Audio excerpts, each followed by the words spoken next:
Voici Jessica. Elle est responsable des relations avec les parties prenantes pour Acme Corp. Jessica sait qu'une bonne planification l'aidera à minimiser les oublis, à éviter le travail en double et à simplifier le processus de création de rapports. Elle utilise donc les plans de participation pour avoir une vue en temps réel du travail effectué par son équipe sur un projet ou une campagne donnée et ainsi ajuster rapidement le cap si nécessaire.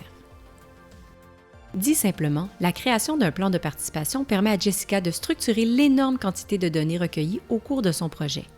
Imaginez un récipient où elle mettrait toutes les parties prenantes, les communications, les enjeux soulevés et les engagements, et d'où elle extrairait ensuite des informations précieuses permettant à son équipe de prendre des décisions éclairées.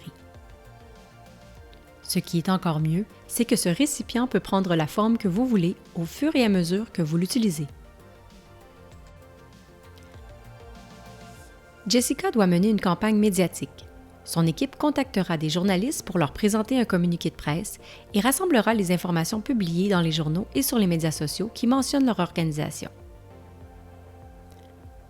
Pour assurer le suivi de leur activité, Jessica a créé un plan de participation intitulé « Suivi des médias et sensibilisation ». Le fait de regrouper toutes les communications connexes dans son plan lui permet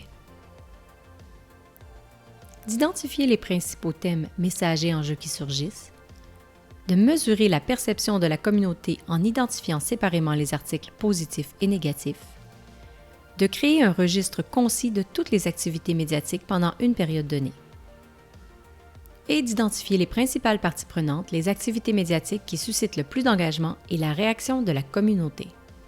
Les plans de participation ne sont pas seulement utiles pour les campagnes médiatiques, ils sont pratiques pour de nombreux types de projets.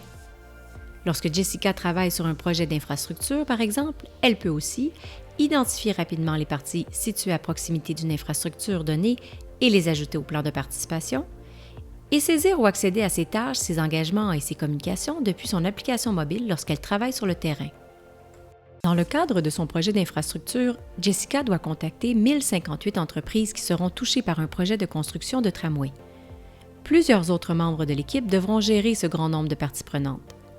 Pour l'aider à suivre le progrès de son équipe et s'assurer que toutes les entreprises sont contactées à temps, elle utilisera le plan de participation comme outil de gestion de projet. Pour ce faire, Jessica préparera une activité dans Borealis pour contacter toutes les entreprises. Cette activité créera automatiquement une tâche par organisation qui résume l'approche et quelle information doit être fournie. Au fur et à mesure que les tâches sont accomplies et clôturées, Jessica pourra suivre leur progression et s'assurer qu'elle respecte les délais du projet. Comme le système génère les prochaines tâches à effectuer, l'équipe de Jessica peut se concentrer sur la qualité de ses interactions au lieu de se démener pour savoir ce qu'il faut faire ensuite.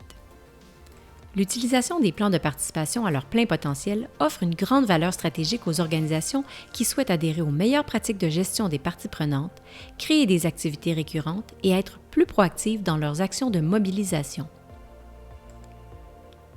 Pour Jessica, cela implique 3 étapes supplémentaires.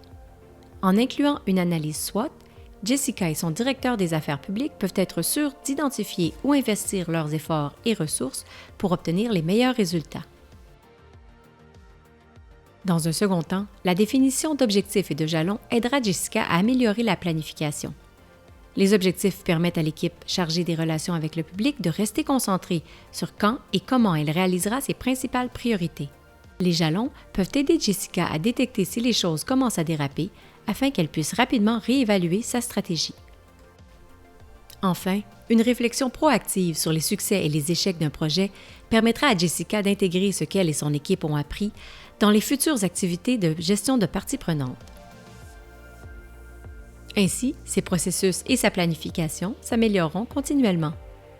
Si vous vous sentez prêt à commencer à utiliser les plans de participation ou vous désirez passer au niveau supérieur, contactez-nous dès aujourd'hui.